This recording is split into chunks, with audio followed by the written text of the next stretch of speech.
శివాయ గురవే నమః. అయ్యా, మనం ప్రవచన భారతిలో భాగంగా నిన్న ఉదంగోపాఖ్యానం చెప్పుకున్నాం కదా. దాని తరువాయి భాగం సర్పయాగం అనే ఘట్టాన్ని ఇవాళ మనం చెప్పుకుందాం.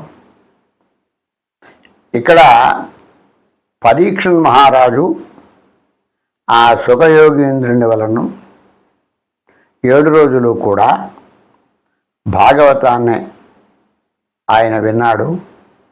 ఈయన భాగవతం పూర్తవగానే ఈయన వెళ్ళిపోయాడు. అందుకే వచ్చాడు, ఆయన వెళ్ళిపోయాడు. ఆయన పని ఆయనకి అయిపోయింది, వెళ్ళిపోయాడు. ఇది ఇలా ఉండగా మరి శాపం ఉన్నది కదా. ఆ తక్షకుడు వచ్చి కాటు వేయాలి.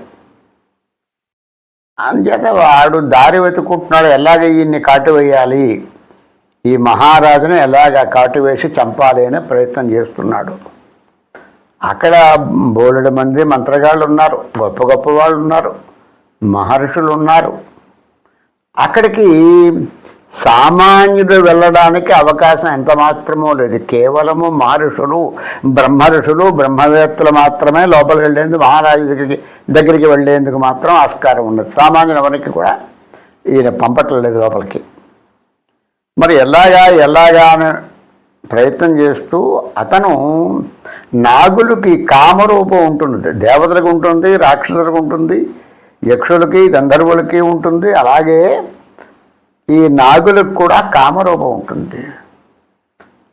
మహర్షులకి మాత్రమే ప్రవేశం అన్నారు కదా.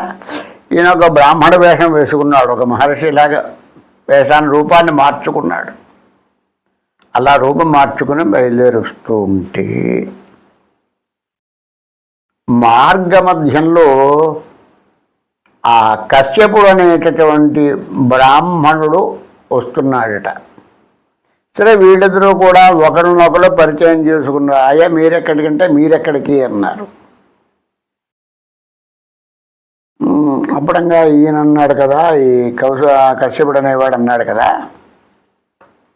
అయ్యా ఎవరో తక్షకుట్ట మహారాజుని కాటు వేస్తాట, నేను మంత్రగాడిని, నా మంత్రం చేత మహారాజుని బతికిస్తాను అన్నాడు. అప్పుడు ఇతను తక్షకుడే కదా, వేషం మారిన తక్షకుడే ఇతను.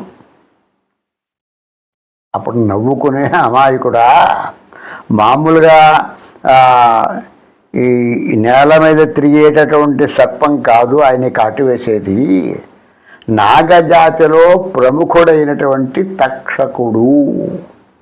యముడు పాశానికైనా, పాశం పట్టుకున్నవాడైనా యువతల పడచ్చేమో కానీ తక్షకుడు యొక్క విషానికి గురైనట్లయితే బతకడం అసంభవము అన్నాడు. అయ్యా, అంటే నా మంత్రశక్తి మీకు తెలవక మీరు ఎలా మాట్లాడుతున్నారు? ఆ మంత్రశక్తి మీకు తెలియదు, మీరు ఎలా మాట్లాడుతున్నారు? కాదు, ఆ సర్పం యొక్క విషం చాలా గొప్పది, దానికి తిరుగులేదు. ఇలా ఒకళ్ళొకళ్ళు మాట పెంచేసుకున్నారట. పెంచేసుకుంటే ఈ తక్షుడు తట్టుకోలేకపోయాడు. ఏమయ్యా బ్రాహ్మణోత్తమా, నీ మాట వింటలేదు, నేనే తక్షకుడు అన్నాడు. నజరూపం చూపించాడు. ఏమీ బెదరలేదు ఆయన, ఆ బ్రాహ్మణుడు ఏమీ బెదరలేదు. నువ్వు తక్షకుడివి, సరే ఓ పంచి, నీ విషప్రభావం చూపించు, నేను దానికి విరుగుడు చేస్తాను అన్నాడు. ఇలా అలా చూసేప్పటికీ అక్కడే పెద్ద వటవృక్షము, శాఖోపశాఖలుగా ఉన్నటువంటి బ్రహ్మాండమైనటువంటి వటవృక్షాన్ని చూశాడు. మంచి చిలవల పొలలతో ఉన్నది. ఇదిగో చూడు, నేను కాటేస్తాను, ఆ వృక్షం ఏమవుతుందో చూడన్నాడు. జరమంటూ వెళ్ళిపోయి, పాక్కుంటూ వెళ్ళిపోయి ఒక్క కాటేసాడు. అలా కాటు వేసేటప్పటికీ ఆ చెట్టు నెట్ట నిలువుగా భగ్గున మండిపోయి, మొత్తం అంతా మండిపోయి బూడిద రాసే కింద పడింది, వచ్చి కుప్పకూలిపోయింది, బూడిద పడిపోయింది, కిందంతా మాడిపోయింది, చెట్టు మసి అయిపోయింది. అప్పుడు వచ్చాడు తక్షకుడు. చూసావా, ఏమిటనుకున్నావు నువ్వు? నా విషం అంటే అంత గొప్పది, వెళ్ళిరా ఇంకా అన్నాడు. అంతేనా? నీ విష ప్రయోగం అయిపోయింది, మరి నా మంత్ర ప్రవాహం కూడా చూడాలి కదా, తర్వాత మాట్లాడు నువ్వు అన్నాడు. ఏమిటి ఇంత ఇలా చూసినా ఈ వెర్రి బ్రాహ్మణుడు ఇంకా ఏదో చేస్తానంటాడేటి? పోనీ కానీ వాడి సదా కాదనడం ఎందుకు, పోనాలకి నువ్వు చూపించండి, నీ మంత్రం చూపించన్నాడు. అప్పుడు ఈ మంత్రాన్ని పఠిస్తూ ఈయన ఆ రాలిన బూడిద రాసి అదంతా పోగు పెట్టుకుంటూ చుట్టూ తిరిగి వచ్చాడు. మొత్తం ఆ కయ్యవారం చాలా పెద్దది. ఈ మంత్రపారాయణ చేసుకుంటూ అలా అలా అలా తిరిగి వచ్చేటప్పటికి మళ్ళీ తిరిగి ఇక్కడికి వచ్చే ఒక రౌండ్, ఒక ఆవర్తం తిరిగి వచ్చేటప్పటికీ మళ్ళీ ఈ చెట్టు రెపరెపలాడుతూ పైకి వచ్చేసింది. అంతకు ముందు ఎలా ఉందో ఇంకా శాఖోపశాఖలుగా ఇంకా విస్తరించిపోయింది చెట్టు. ఆశ్చర్యపోయాడు తక్షకుడు. అయ్యో మహానుభావ, మీ శక్తి ఎరుగక, మీ మంత్ర ప్రభావం తెలియక నేను కళ్ళు మూసుకుపోయి మాట్లాడాను, నన్ను మన్నించండి. సరే మీరు పెడతారు, ఇప్పుడు ఇక్కడ పెడుతున్నారు కదా, మీకేమిస్తాడు మహారాజు? ధనం ఇస్తాడు. ఆ ధనం ఏదో నేనే ఇస్తాను, వెళ్ళిపోండి, మీకు కావాల్సిన ధనమే కదా, వెళ్ళిపోండి అన్నాడు. అలా ఎలా కుదురుతుందయ్యా? ధనం ఇస్తే వెళ్ళిపోవడానికి నేను సామాన్యుడు అనుకున్నావా? ఆ మహారాజుకి నా మంత్ర ప్రభావం చేత మహారాజుని బతికించినట్లయితే నా ఖ్యాతి ఖండాలా వ్యాపిస్తుంది, దేశాల నా ఖ్యాతి వ్యాపిస్తుంది. అటువంటి పేరు వచ్చే అవకాశాన్ని నేను ఎందుకు వదులుకుంటాను అన్నాడు. మహానుభావ, మీకు బంగారం ఎంత కావాలో చెప్పండి, ధనం ఎంత కావాలో చెప్పండి, నేను ఇస్తాను మీకు. ఒప్పుకోలేదు. మళ్ళీ ఈయన బతిమాలే ధోరణిలో చెప్పాడు. ఇంకా దిగొచ్చేసాడు. మన మాట చెల్లనప్పుడు ఇంకా ఒక మెట్టు దిగవలసిందే కదా ఎవరైనా. మహానుభావ, మీరు మంత్రం వేస్తానంటున్నారు, ఆ మహారాజు మీద నాకు ద్వేషం లేదు, పగలేదు, మరి ఎందుకు అటేస్తున్నావు అంటే, ఆ మహర్షి, ఆ శృంగి అనేటటువంటి మహర్షి శాపం కదా ఇది, ఆ శాపాన్ని అమలు చేయాలి. ఇది కారణాలు వేరే ఉన్నాయి, ఇది దైవ నిర్ణయము.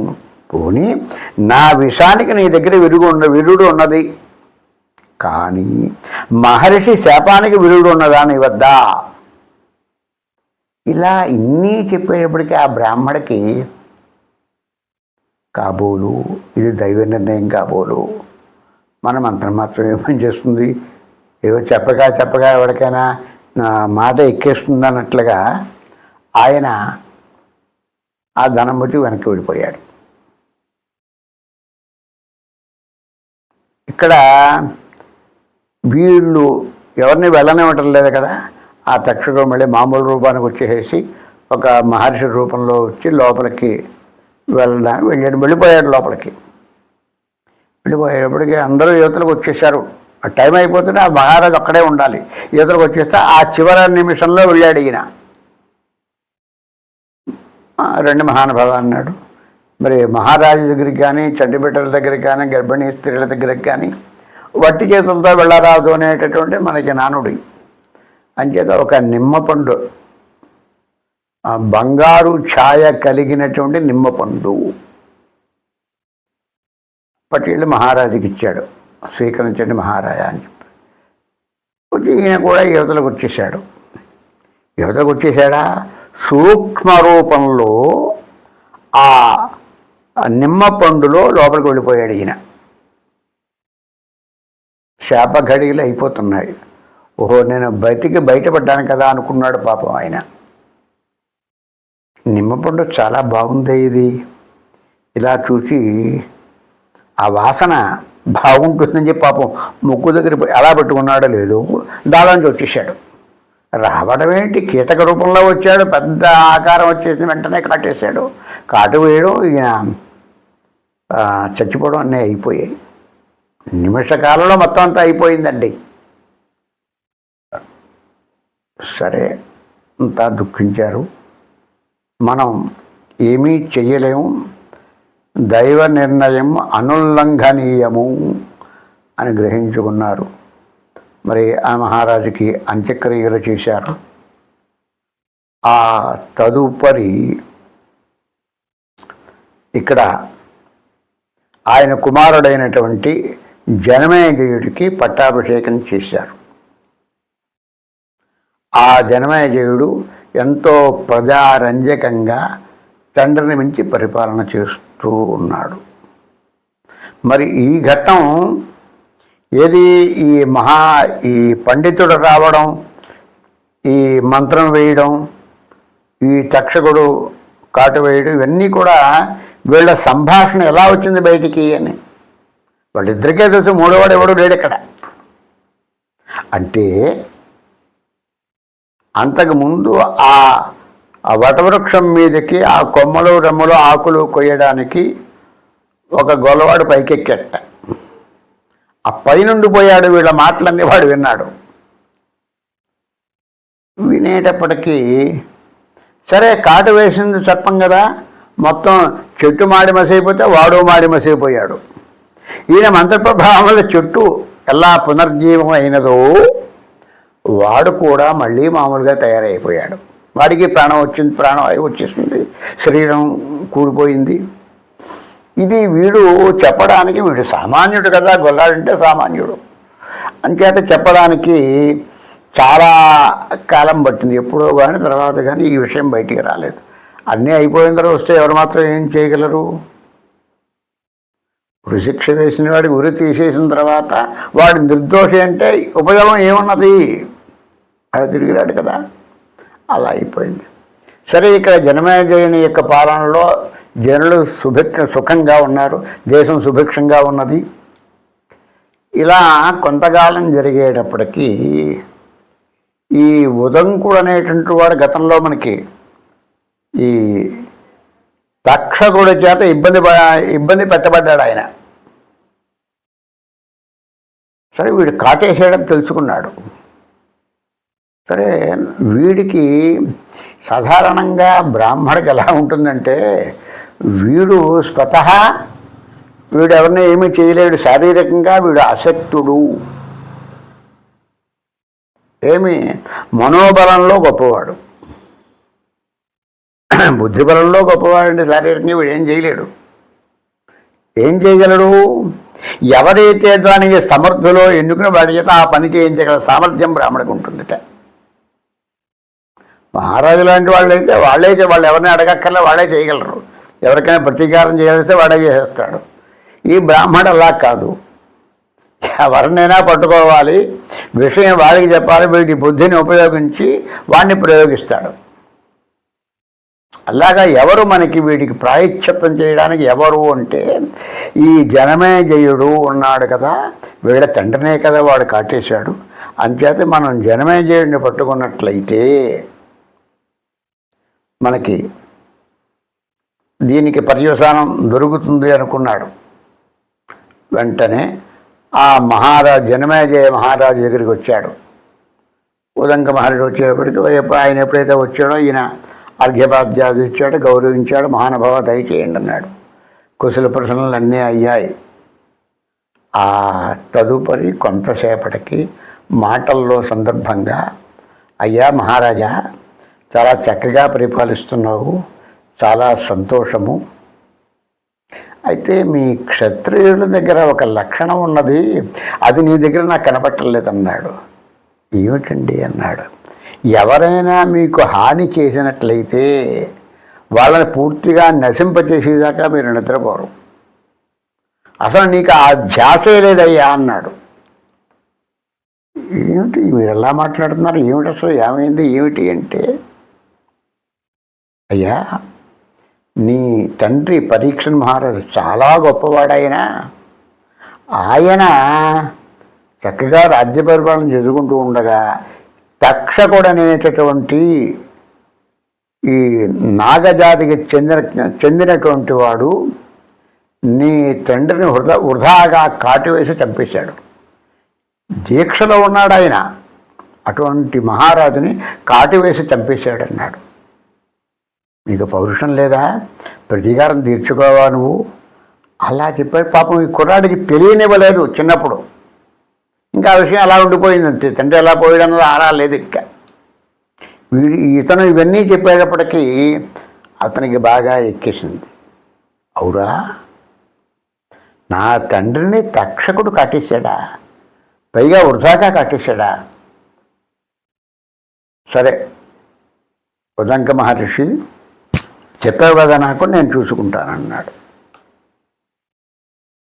వెంటనే మర్నాడు సభ తీర్చాడు. మహాపండితులని, వేద పండితులని, మహర్షుల్ని, పెద్ద పెద్ద వాళ్ళని, మహా తపస్సాలుని, శక్తివంతులని పిలుచుకున్నాడు. అయ్యా, నాకు సర్పజాతి మీద తీవ్రమైనటువంటి ఆగ్రహం కలిగినది. కారణం ఇది. అంచేత అసలు జాతే ఉండడానికి వీల్లేదు, సర్పజాతే ఉండటానికి వీలు లేదు. అంచేత ఆ జాతి యావత్తు నశించిపోవడానికి మీ దగ్గర మార్గం ఏమైనా ఉన్నదా? ఇది యజ్ఞం ఉన్నదా, క్రతువు ఉన్నదా, వేరు మార్గం ఏదైనా ఉన్నదా? జాతి ఉండడానికి వీల్లేదన్నాడు.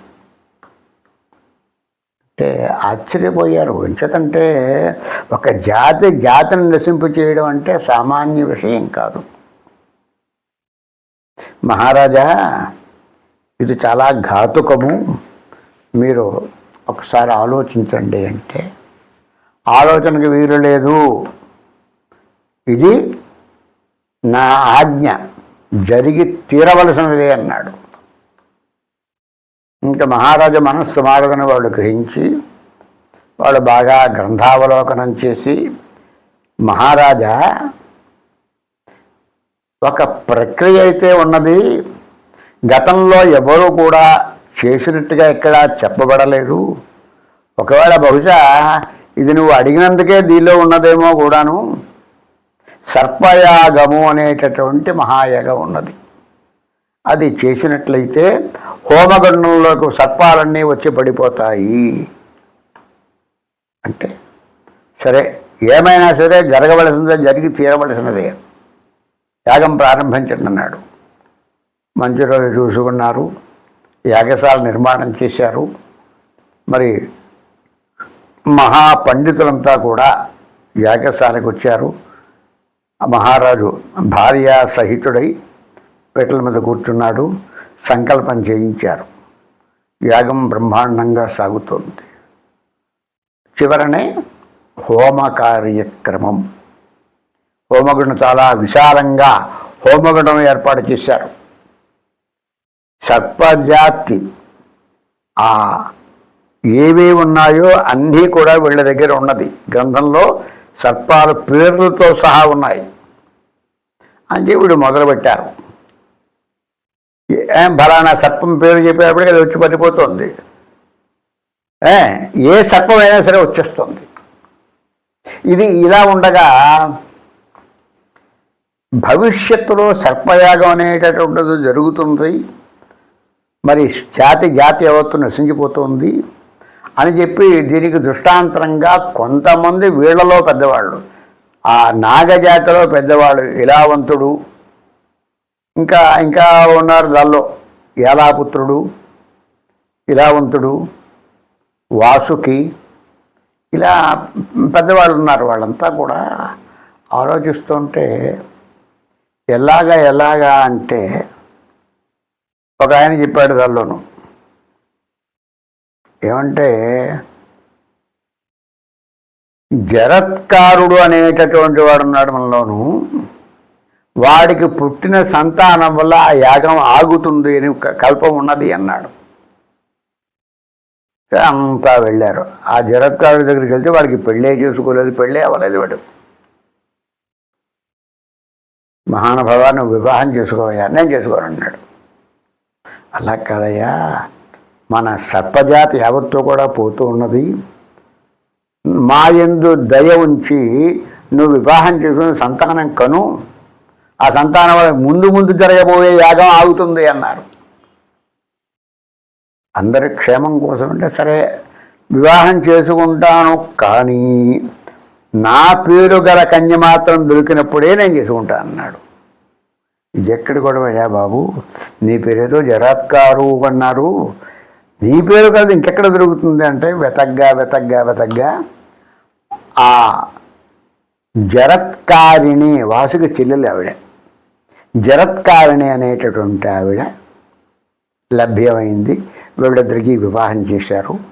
వివాహం చేసిన తర్వాత కొంతకాలానికి వీళ్ళకి ఆస్తికుడు అనేటటువంటి పేరు గలవాడు పుట్టాడు. వాడికి ఆస్తికు పుట్టిన బట్టికి ఆస్తికుడు అని పేరు పెట్టారు. ఇతను పెరిగి పెద్దవాడు అవుతున్నాడు, విద్యాభ్యాసం చేశాడు, మంచి బ్రహ్మ తేజస్సు ఉట్టిపడుతోంది ఇతనిలో. ఈ తపో శక్తి వల్ల అంత తేజస్సు ఆయనలో కనిపిస్తోంది. అప్పుడు యాగం జరుగుతూ ఉన్నది కదా, ఆ యాగానికి ఈయన వల్ల ఆగుతుందన్నారు. ఈయన పంపించారు, వెడుతుంటే ఈ లోపల ఆ యాగశాలకి వెళ్ళాడు ఈయన. చూసేటప్పటికే మహానుభావ దయచేయండి, అలా కూర్చోండి, మీకు ఏం కావాలో చెప్పండి అన్నాడు. ఉచితాసనం వేసి కూర్చుండని యోగించి మీకు ఏం కావాలి అన్నాడు. మహారాజా నాకు కావలసినప్పుడు నేను చెప్తానులే, నేను అడుగుతాను కదా అన్నాడు. సరే యాగం అయిపోతున్న సర్పాలన్నీ వచ్చి పడిపోయి అక్కడికే చాలా మంది 300 సర్పాలు పడిపోయాయి దానిలో. అప్పుడు మహారాజు అన్నాడు కదా, అన్నీ పడిపోతున్నాయి కదా, మనకి అసలువాడు రావట్లేదేమిటి? ఎవరు అసలువాడు ఎవరండి? తక్షకుడు. వాడు కదా మనకు కావాల్సింది, వాడి పేరు చెప్పండి, రానివ్వండి అన్నాడు. సరే ఆ మంత్రం చెప్పి తక్షక బ్రూహి అంటే తక్షకుడు వచ్చి హోమమండలో పొడుగాక తక్షకాయ స్వాహ అన్నాడు. మంత్రం చదివారు కానీ వాడు రాలేదు. ఏ మంత్రం చదివినా ఏ సర్పమైనా వచ్చేస్తుంది, కానీ వీడు రాలేదు. అయ్యా రావట్లేదన్నాడు. రాకపోవడం ఏంటి? చూడండి, ఇంకోసారి చూడండి వాడు ఎక్కడున్నాడో. మళ్ళీ వీడు దివ్య దృష్టితో చూస్తే ఈ తక్షకుడు ఏం చేశాడు? భయపడిపోయాడు. ఆ సర్పంలో ఆ హోమగుండంలో పడిపోతావేమో, సర్పయాగంలో ఆహుతి అయిపోతావేమో అని చెప్పి స్వర్గం వెళ్ళి ఇంద్రుడిని శరణు వేడాడు. సరే ఉండు, నీకేం భయం లేదు, ఈ పక్కన ఉండన్నాడు. సింహాసనం దగ్గర ఉండమంటే ఆ సింహాసనాన్ని చుట్టుకుండిపోయేట గట్టిగాను. అంచేత వీడు మంత్రం చేసినా అవి రావట్లేదు. అయ్యా వాడికి ఇంద్రుడు ఆశ్రయం ఇచ్చాడండి, అంచేత వాడు రావట్లేదు అన్నాడు. ఏమిటి ఇంద్రుడు ఆశ్రయం ఇచ్చాడా? సరే ఇంద్రుడితో సహా వచ్చి ప్రజల మంత్రం చదవండి అన్నట్టు వాడు. స ఇంద్రకా సహిత తక్షక బ్రూహి, స ఇంద్రకా సహిత తక్షకాయ స్వాహ అన్నారు. అనేటప్పటికీ ఆ సింహాసనం, ఇంద్రుడి సింహాసనం గిరగిరా తిరిగిపోతుంది కిందకి పడిపోవడానికి. ఎప్పుడైతే మరి తనకే అనేస్తుంది కదా, తనకు మాన ధర్మ అయిపోయింది వీడిని, ఒక్క తను తనేటవాడిని. ఎవరిని? తక్షకుడిని. ఆ ఊడి అతను పడ్డాడు, ఆ పైనుంచి పడిపోతున్నాడు. ఇంక మార్గం ఏం లేదు, ఇంక పడి చావాల్సిందే. పడిపోతుంటే అల్లంత దూరంలో ఉండగా ఈ ఆస్తిక మహర్షి, మహారాజా గతంలో నన్ను ఏదో అడిగారు కదా, మీకు ఏం కావాలని అడిగారు కదా. అడిగానయ్యా, నాకు ఆ మాట ఇప్పటికీ గుర్తుంది, నీకేం కావాలో ఎప్పుడైనా చెప్పు అన్నాడు. మీరు ఏమీ అనుకోకండి, ఈ యాగాన్ని ఇక్కడికి ఆపేయండి అన్నాడు.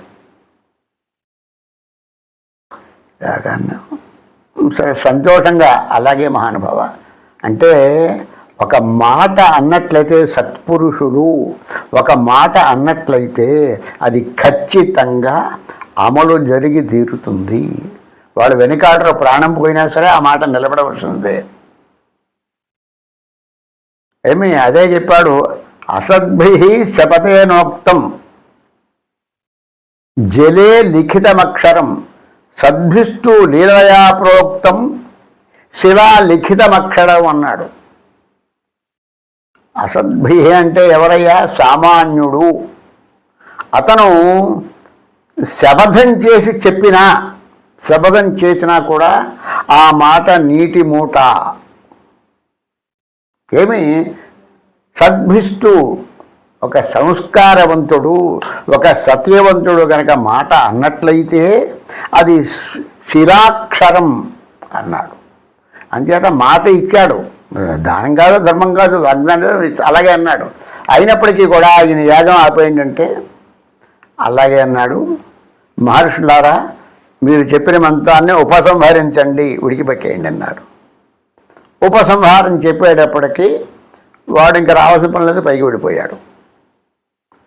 సరే, ఇంత కష్టపడి ఎవరి కోసమైతే ఈ యాగం చేశాడో వాళ్ళలో పడలేదు. కొన్ని కారణాలు అలా ఉంటాయండి. ఎందుకంటే ఇదే భారతంలో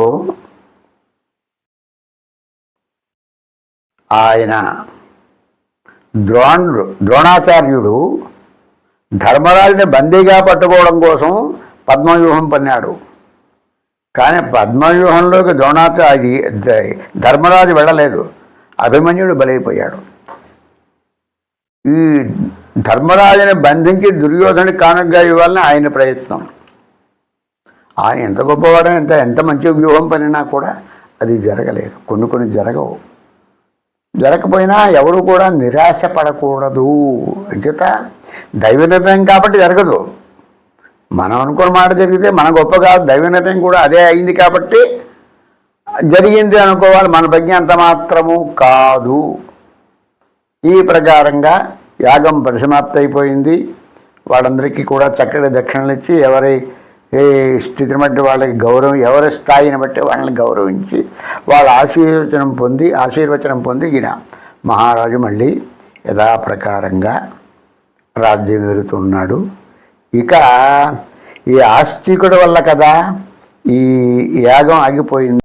వాళ్ళని రక్షించినందుకు కృతజ్ఞతగా ఈ సర్పజాతి యావత్తు కూడా ఆస్తికుడికి కృతజ్ఞతగా, అయ్యా మా జాతి నీ మూలంగా నిలబడినది, నీకు మేము అందుకు ప్రతిగా నీ పేరు చెప్పినట్లయితే మా సర్పం ఏదైనా వెనక్కి వెళ్ళిపోతుంది అని చెప్పాయి.